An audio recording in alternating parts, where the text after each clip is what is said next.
Assalamualaikum warahmatullahi wabarakatuh. Alhamdulillah, kita mengucapkan setinggi-tinggi kesyukuran kehadrat Allah SWT.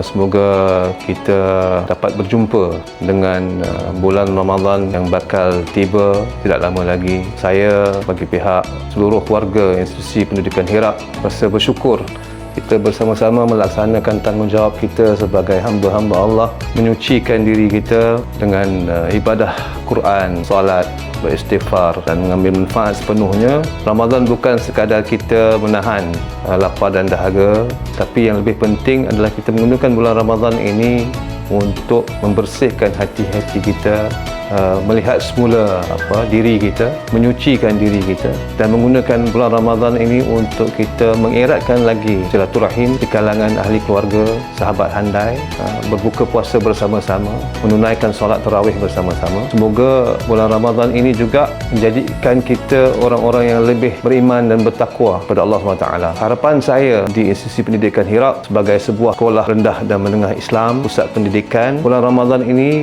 merupakan bulan tarbiyah, bulan di mana kita muhasabah diri kita, bulan di mana kita memperbanyakkan bacaan Al-Quran kita, di mana bulan ini kita gunakan untuk merapatkan lagi, mengeratkan lagi hubungan kita dengan Allah SWT.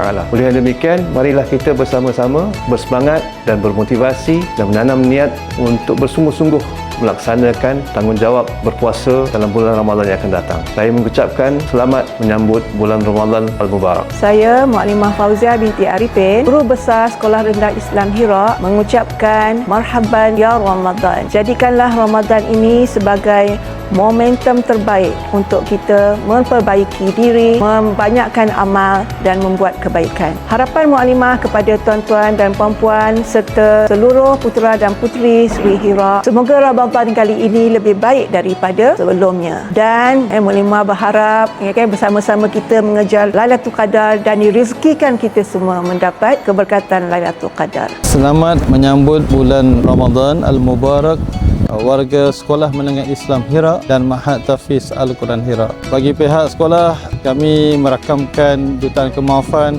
dan semoga Allah menyempurnakan ibadah puasa Ramadan kita pada kali ini.